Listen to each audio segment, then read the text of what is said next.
Je suis prêt pour sauver le Congo. Et toi? Je suis prêt pour sauver le Congo. Et toi? Pour l'amour du Congo, pas de recul.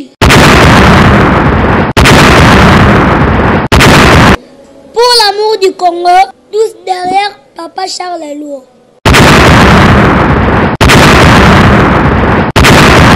Je suis Amen, fils de l'Esprit tout cette puissant.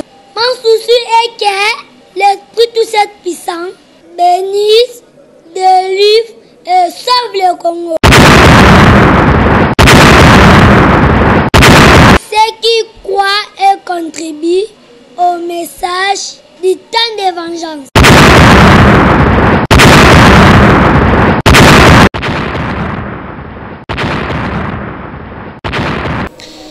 Esprit tout cette puissant a pambola bino bandeko nyonso bozali kozwa libaku occasion ya kolanda messager envoyé de l'esprit tout cette puissant maître du temps de vengeance ezali fils esprit tout cette puissant Papa Charles Lourd oyo aye pour un Congo tout puissant pona komema biso na kolongola biso na dimension ya ba faible ko rendre biso ba tout puissant bana ya esprit tout cette puissant selon volonté na ye par rapport à message espace ya temps oyo ye apesa kanango bato bokomona ke makambo nyonso na mokili ezalaka na ba étape oyo makambo etambolaka na mokili na yebisa bino que quand on parle ya fin ya temps c'est-à-dire que ezali espace ya temps on Nzambe proclamaki bino na kotambola na bakonzi boye na ba génie boye na basali boye alors soki bokonzi ya roi wana esili temps wana eleki mais bokonzi ya spiritualité ezalaka toujours na temps moko élevé par rapport ya bokonzi ya politique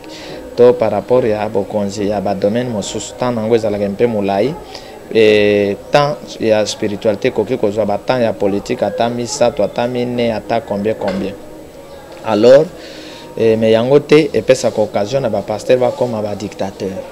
C'est pourquoi na pesaki bino ba mystique ya fonctionnement ya chaque espace ya temps na loi na pesaki bino avec le sang des animaux na grâce avec le sang de Christ Emmanuel le sang de l'homme le sang du fils de Dieu et na vengeance azongisi biso na parole j'ai tout expliqué bandeko na ngai alors ndeko nyonso esprit a recommandaki biso que ndeko nyonso za prêt ya koboya kotambola na système ya makila na ba pacte ya makila parce que boza témoin politique etambola na makila religion na makila c'est-à-dire que pour monter comme na mbongo il faut aboma na famille pour monter comme na mituka il faut aboma pour église mata faut ba sacrifice na bandimi kokufa alors diable azo profiter wapi ce qui okepe na bato wana ebisa ko pa makila za mabe okomona pe bazui ba verset biblique babandi ko ebisa tala Nzambe yemo ko aboma ki mwana na ye bozomona tala Abraham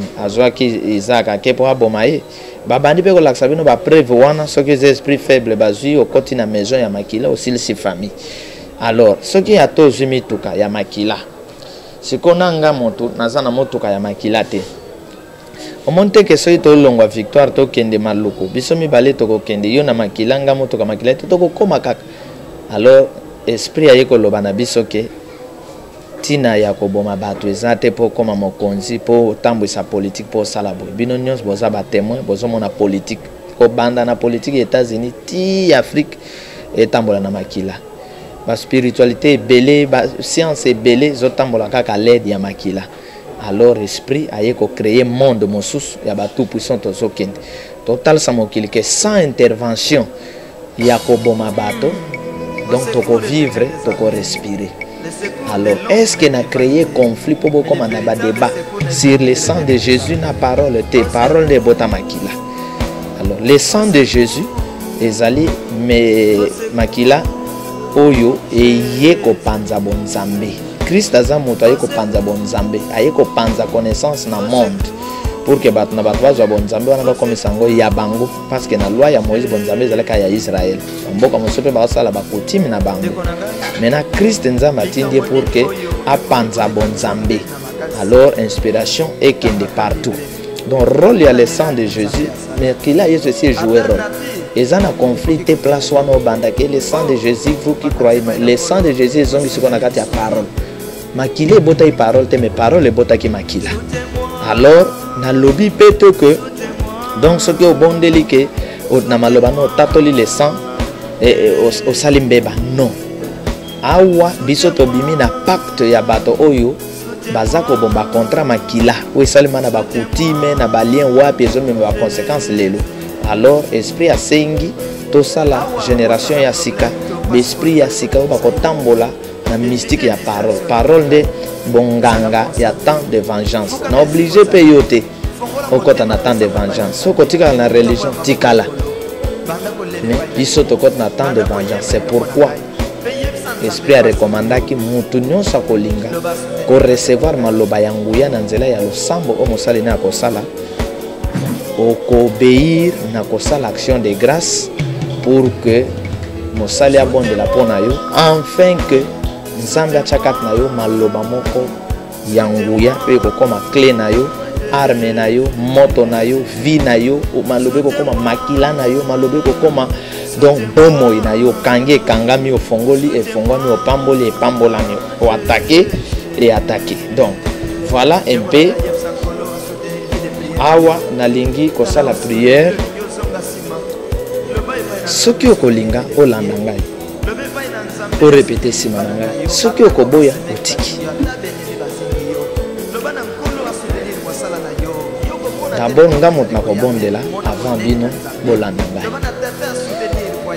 Esprit grand redoutable, tout cette puissant, esprit maître de toutes choses, créateur de toutes choses, tout esprit, et esprit maître des quatre coins du monde, maître de tous les temps. Commencement et la fin. Commencement était la parole, au milieu la parole, et à la fin aussi la parole. Merci parce que parole des botignons sont allés communs, et même nous sommes les fruits de la parole. Avec la loi, tu as aussi utilisé la parole. Avec la grâce, la parole. Aujourd'hui, au temps de la vengeance, c'est aussi la parole. Tu utilises les envoyés que toi tu choisis, tu leur donnes la parole. Les livres qu'ils ouvrent, c'est les livres de la parole. Et aujourd'hui, tu nous as demandé à ce que la parole devienne les racines principales pour activer, faire fonctionner ce temps de vengeance. Je bénis cette prière que je vais faire à tous ceux qui croient, comme la parole dit, à ceux qui l'ont reçu et qui croient à son nom. Tu leur as donné le pouvoir de devenir enfants de Dieu. C'est la parole qui leur a donné le pouvoir de devenir enfants de Dieu. Je suis qu'un simple instrument. Tu m'as envoyé pour dire aux gens que sans l'intervention de sang, sans tuer, nous pouvons gagner la vie.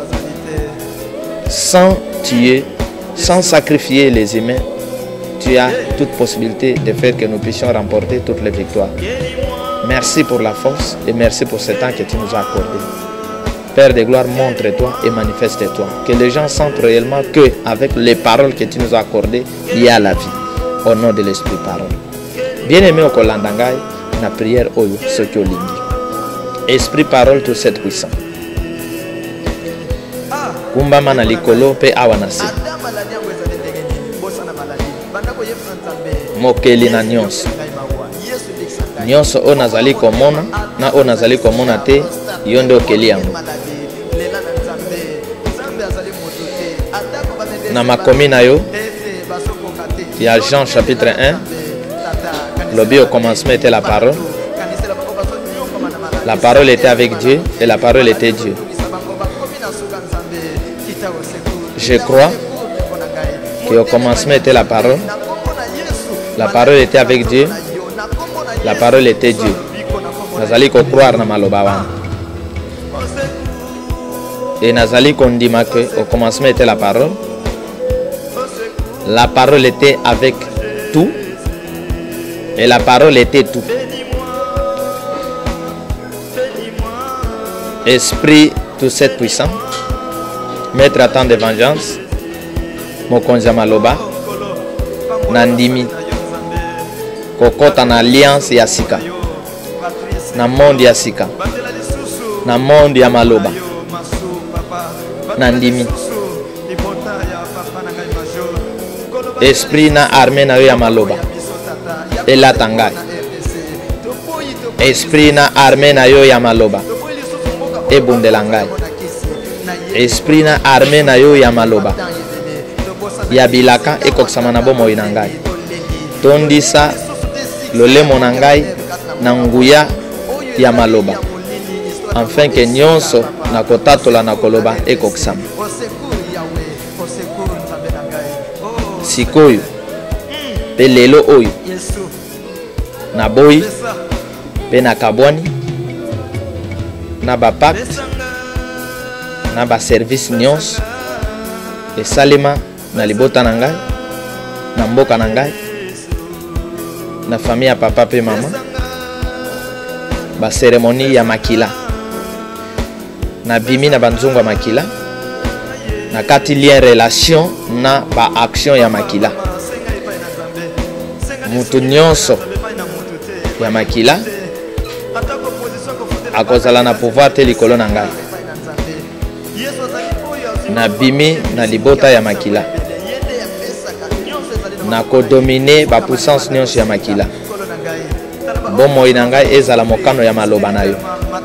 Maloba nyonso ya sika obo nzambe na yo ezali ko prononcer na nzela ya révélation ekokisama na bomoi na ngai. Maloba oyo epambolaka epambola ngai, oyo ebatelaka ebatela ngai, oyo ebundelaka ebundela ngai. Mystique nyonso eza na kati na maloba na yo. Saint-Esprit, Esprit parole tout cette puissant, etambwisa ngai. Bon nzambe ya maloba na yo etambwisa ngai. Bomoi na ngai ezala mokano ya maloba na yo. Au nom de l'Esprit Saint véritable parole tout cette puissant. Amen. Esprit tout cette puissant na pamboli bana na yo, na pamboli bana nzambe, na pamboli bato na komekitisa, na pamboli ba oyo bandimi ko obéir, ko sala action de grâce, ko landa libonde li oyo dengo kitisa ki présence ya molimo santo na ba apôtre pour que basala mosala avec force. Tika lelo toutes les paroles miraculeuses, mystiques du Saint-Esprit, toutes les paroles qui forment l'armée du Saint-Esprit et qui takozwesika na onion sandimi na onion sa croix pe maloba nyonso bano bakotato la ekokisama.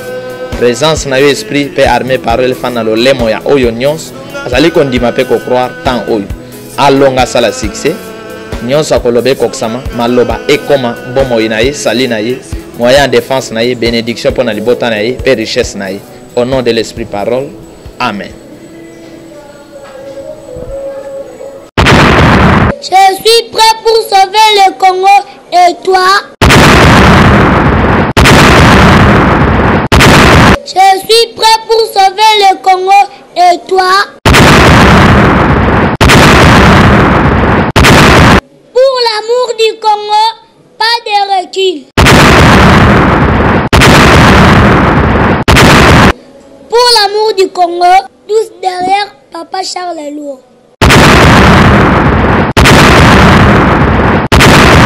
Je suis Amen, fils de l'Esprit tout cette puissant. Mon souci est que l'Esprit tout cette puissant bénisse, délivre et sauve le Congo. Ceux qui croient et contribuent au message du temps de vengeance.